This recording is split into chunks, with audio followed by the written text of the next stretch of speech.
नमस्कार दोस्तों, धर्म रहस्य चैनल पर आपका एक बार फिर से स्वागत है। कई दर्शकों की मांग पर एक बार फिर से मैं आप लोगों के लिए एक अत्यंत गोपनीय परी की साधना लेके उपस्थित हुआ हूँ। इस परी को हम गुलाबो परी के नाम से जानते हैं। आखिर इसका नाम गुलाबो परी क्यों है, इसकी कहानी क्या है और इसकी साधना कैसे की जाती है, इसके विषय में जानकारी प्राप्त करेंगे। और साथ ही इस साधना को आप इंस्टा मोजो पे खरीद सकते हैं और अगर आपको यह अच्छी लगती है तो इसे कर भी सकते हैं। तो आइए जानते हैं इस गुलाबो परी के रहस्य को। तो जैसा कि मैंने आपको बताया, आप नाम से स्पष्ट रूप से समझ पा रहे होंगे कि यह गुलाब से संबंधित है। आखिर यह गुलाब से संबंधित क्यों है, इसकी कहानी क्या है, आइए जानते हैं। बहुत वर्ष पहले एक मुस्लिम साहूकार के घर में एक बहुत ही सुंदर लड़की पैदा हुई। यह लड़की अपनी सुंदरता से चारों ओर प्रसिद्ध हो जाती है और इसे बहुत ही ज्यादा एक चीज पसंद, वह था गुलाब का इत्र लगाना। इसीलिए इसका नाम रुखसाना होते हुए भी सब इसे गुलाबो कहकर संबोधित किया करते थे। यह बहुत समय तक इसी प्रकार से वहाँ पर प्रसिद्ध रही। वहाँ के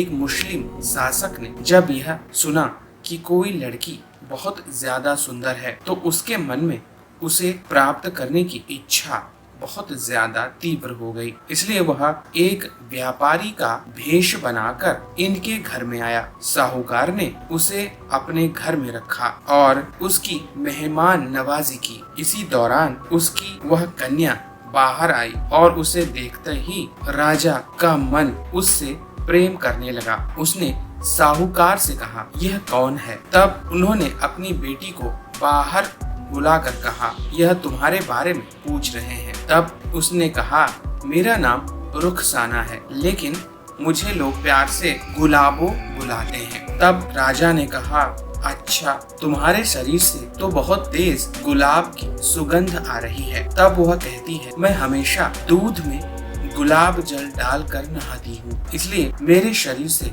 हमेशा ही गुलाब की सुगंध आती है। और तब यह बात सुनकर राजा ने कहा, मैं इस देश का राजा हूँ और मैं आपकी लड़की से विवाह करना चाहता हूँ। तब गुलाब शर्मा गई और अंदर भाग कर चली गई। साहूकार भी आश्चर्य में आ गया और उसने जब उनके बारे में पता किया तो सच में वह एक मुस्लिम शासक था जो पास के ही राज्य का रहने वाला था। यह बात धीरे धीरे बहुत तेजी से चारों तरफ फैल गई। उस राज्य के जो राजा था वह भी एक मुस्लिम शासक ही था। उस तक भी यह बात गई कि उनके राज्य में दूसरे राज्य का एक राजा आया है और वह एक कन्या पर मोहित हो गया है।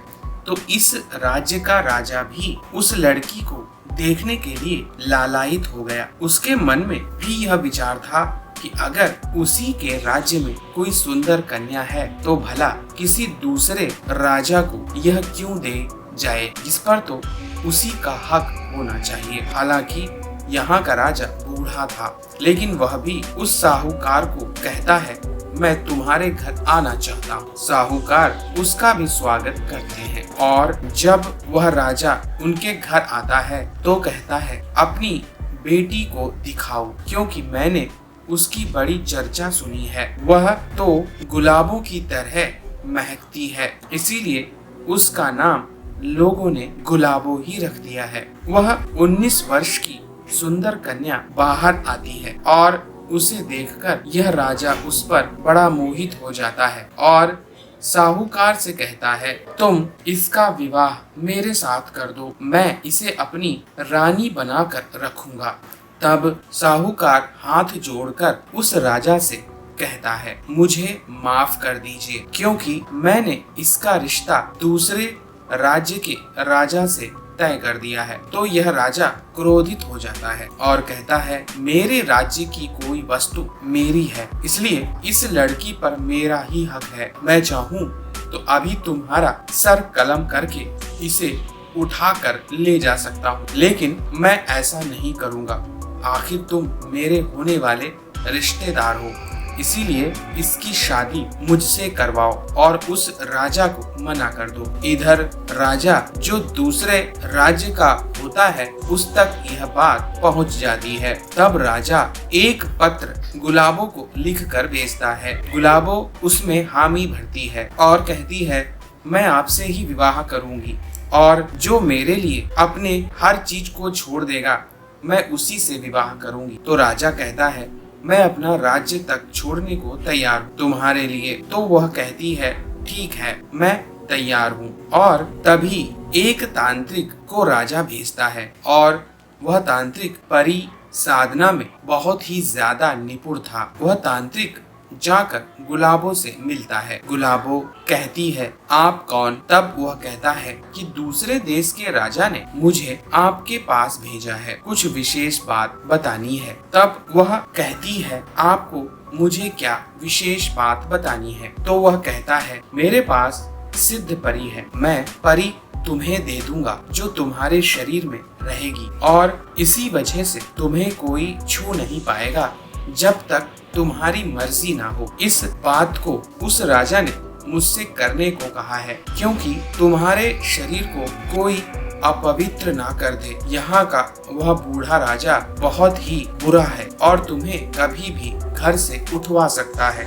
अगर उसे पता चला कि तुम्हारा प्रेम प्रसंग उस राजा के साथ चल रहा है, तब वह तांत्रिक इस लड़की को सिद्ध कर देता है और वह परी के मंत्रों का जाप करने लगती है। कुछ ही दिनों की साधना से उसके अंदर परी की सारी शक्तियां आ जाती हैं और इस प्रकार उसके अंदर दैवीय तत्व आने लगते हैं। इस बात की भनक अचानक से उस बूढ़े राजा को लग जाती है। वह अपने कुछ सैनिकों को डाकू के रूप में भेजकर उस तांत्रिक की हत्या करवा देते हैं और इस लड़की को उठा लेते हैं। महल में उसे ले जाया जाता है। तब यह लड़की कहती है, अगर किसी ने भी मुझे मीना मेरी मर्जी के छुआ तो उसका सर्वनाश हो जाएगा। तब राजा कहता है, अच्छा तो तू दूसरे राजा से प्रेम करती है, पहले उसी से बदला लेता हूँ। यह बूढ़ा राजा अपनी सेना के साथ इस लड़की को लेकर उस युद्ध स्थल में पहुंच जाता है जहां पर दूसरे राजा और उसकी सेना खड़ी होती है। दोनों सेना में भयंकर युद्ध होता है। आखिरकार उस सुंदर राजा की जीत हो जाती है। बूढ़ा राजा भाग जाता है। तब दोनों एक दिन शादी करने वाले होते हैं। यह बात बूढ़े राजा को पता चलती है। वह एक तांत्रिक की मदद लेता है। तांत्रिक बहुत ही बुरी शक्तियों को राजा और रानी के कमरे में छोड़ देते हैं और जब प्रेम से आतुर यह रुखसाना नाम की सुंदर लड़की वहां पर अपने पति से मिलन के लिए तैयार होती है, तभी उन बुरी शक्तियों के द्वारा राजा की हत्या कर दी जाती है। तब वह बूढ़ा राजा भी वहां पहुंच जाता है और लड़की के सिर पर वार करता है, जिससे लड़की बेहोश हो जाती है। लड़की को उठाकर तांत्रिक के पास लेकर जाते हैं। तांत्रिक कहता है, इसके शरीर में तो परी का वास है और इससे परी को अलग नहीं किया जा सकता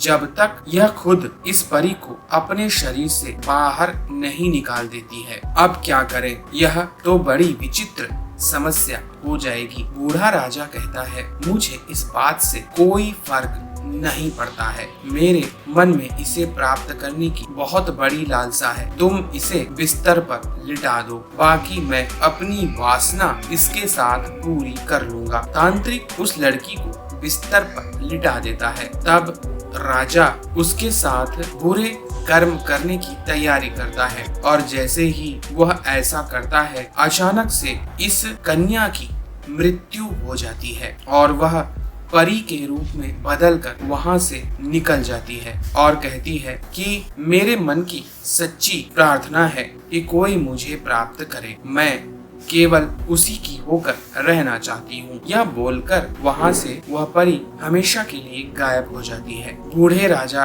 को इस बात का पछतावा होता है और तब वह तांत्रिक को बुलाता है। तांत्रिक कहता है कि अब वह परी बन चुकी है और उस परी को प्राप्त करना कठिन है। शरीर तो खत्म हो चुका है, लेकिन वह परी अपने सच्चे प्रेमी को ढूंढ रही है। चाहो तो तुम इसकी तांत्रिक विधि से इसे सिद्ध कर सकते हो। तब बूढ़ा राजा उसे सिद्ध करने का प्रयास करता है, लेकिन गुलाबो उसके सामने साक्षात आकर कहती है, तुमने ही मेरे इंसानी शरीर को खत्म कर दिया था, इसलिए मैं तुमसे तो सिद्ध नहीं, लेकिन अगर कोई सच्चे मन से मुझे चाहेगा तो मैं उसे अवश्य मिल जाऊंगी, उसकी पत्नी बनकर उसके साथ रहूंगी और अपने सच्चे प्रेमी को प्राप्त करूंगी। कहते हैं तब से लेकर आज तक कई लोगों ने गुलाबो परी की साधना की है और